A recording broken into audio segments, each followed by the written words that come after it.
नमस्कार किसान भाइयों, इस समय है सरस्वती कोल्ड स्टोरेज कन्नौज में, हरदोई रोड कन्नौज में। फिलहाल के तौर पे अगर बात की जाए किसान भाइयों, सबसे पहले तस्वीरों के माध्यम से आपको दिखा दें। पूरे बारंदे में अगर देखेंगे तो ये आलू जो है कटा हुआ है और आलू की लोडिंग अनलोडिंग चल रही है। सामने अगर देखेंगे तो दो गाड़ियां लगी हैं, लोडिंग अनलोडिंग चल रही है। आज तारीख आपको बता दें, आज तारीख की बात करेंगे तो 20 तारीख है और दिन की अगर बात की जाए तो दिन आज है इतवार का दिन है। तो संजीव भैया हैं यहाँ पे व्यापारी के तौर पे, बाकी शकीर भाई भी हैं और किसान भी हैं। तो सभी लोगों से चर्चाएं करेंगे कि कोल्डों का माहौल क्या है। जैसा कि आप सभी जानते हैं कि कोल्डों की स्थितियों में कहीं ना कहीं किसान भाई जानना चाहते थे कि कोल्डों में निकासी क्या है, कोल्डों की बिक्री क्या है। इन सभी बातों पे चर्चा करेंगे। तो हमारे साथ संजीव भैया हैं, यहाँ के खरीदार भी हैं और बाकी अगर बात की जाए तो संजीव भैया का मंडी में भी आड़त है और बाकी मक्के का भी खरीद करते हैं। तो संजीव भैया जी, आज की अगर हम लोग देखें तो इस समय कोल्डों के हालात क्या हैं, क्या रेटों में इस समय आलू जो कोल्डों में बिक रहा है? कोल्डों के हालात इस समय 15 से 20% आलू निकला है। जी। हाँ, पिछली बार से कम 15% आलू कम निकला है जी। 300 325 बड़े आलू सुपर 350 का बिक रहा है। 350 का। हाँ। ये अपना हाईलैंड आएगा कौन सा? हाईलैंड आलू। और चिप्सोना भैया क्या आएगा? चिप्सोना भी लगभग 300 रुपए करीब। लगभग 300 रुपए। और हाइब्रिड का भैया क्या रहेगा? हाइब्रिड का 200 रुपए।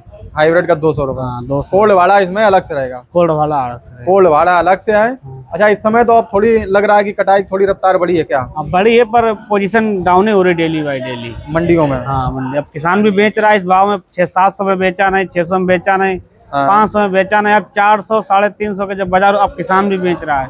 अब किसान जो है बेचने की तरफ रुख हुआ है। हाँ, रुक हुआ बराबर। अच्छा, पिछली साल से अगर देखा जाए तो इस साल क्या लग रहा है कि आलू कम निकला है कि पिछली साल बराबर ही चल रहा है? पिछली बार से तो कम निकले ही है। हाँ।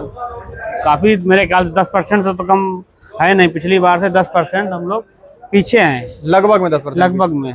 तो 10% लगभग में पीछे। शकीर भाई के भी माइक लगा दीजिए, भैया से भी थोड़ा चर्चा कर लेते हैं। भैया का बिहार से हैं और यहाँ पे अपना कोल्ड में भी काम करते हैं, बाकी मंडियों में भी करते हैं। और भैया की ये सामने अगर देखेंगे तो ये गाड़ी लोड हो रही है और ये जो है बिहार जाएगी। तो शकीर भाई, आज की अगर हम लोग बात करें तो ये अपनी गाड़ी बिहार के लिए लोड हो रही है, तो बिहार में डिमांड वगैरह कैसी है, इस पर थोड़ा डिमांड बहुत भैया सुस्ती है। हाँ, तो किस तरीके की? जैसे मान लो कि पहले जहाँ पे आप 2 गाड़ी बेचते थे तो वहाँ पे इस समय 3 हो रही है कि 2 की 1 है? 1 हो रही है भैया। 2 की 1। 2 की 1। तो आप कब से उम्मीद है कि थोड़ा खपत बढ़ जाए, भाव ना बढ़े तो खपत बढ़ने का चांस? भैया बहुत इस साल डिमांड बहुत अच्छी है ही नहीं, पूरे ही है डिमांड। अगले साल से डिमांड महीने में निकल रहे थे अच्छे खासे। ऐसा तो नहीं है कि सस्ता जब हो जाता तो किसान का आलू थोड़ा कम खाया जाता, क्या ये चीज है? नहीं, ये चीज नहीं है। आलू तो हर सब्जी में डाला जाता है भैया।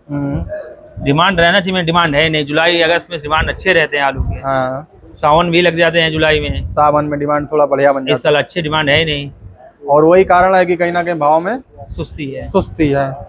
तो शकीर भाई, अब तो फिलहाल मैं कोल्डो में अब आज देख रहे हैं तो कहीं ना कहीं थोड़ा कटाई का रुख लगा है कि हाँ कि आलू 1 हफ्ते के बीच में 1 कटैया लगा है बस। अच्छा, तब तो फिर मानो तो एकदम सन्नाटे वाला सन्नाटे ही है। तो इस समय किसान आता है, एक आध गाड़ी माल कोल्ड में बिक जाता है दिन में कि नहीं बिक जाता? दिन भर में 1 गाड़ी भी तो बिकी जा रहा है भैया। 1 गाड़ी बिक जा रहा है। तो इस कोल्ड में भी क्या उम्मीद है, कितना पैकेट तक निकल गया होगा? पैकेट निकल गए हैं, 45 से 50 हजार कट्टे निकल चुके हैं। और भंडारण में लग रहा 2 लाख होगा? 2,80,000। 2,80,000। फिर तो बहुत पीछे है मामला में। बहुत पीछे है और स्थितियां जो है कहीं ना कहीं थोड़ा गंभीर दिख रही है। बाकी कोल्ड में अगर देखेंगे तो ये बारंदे की तरफ की तस्वीर है और कोल्डों से आलू की निकासी की आप लोग तस्वीरें देख रहे हैं। तो आज की जानकारी को ज्यादा से ज्यादा लोगों तक शेयर करें।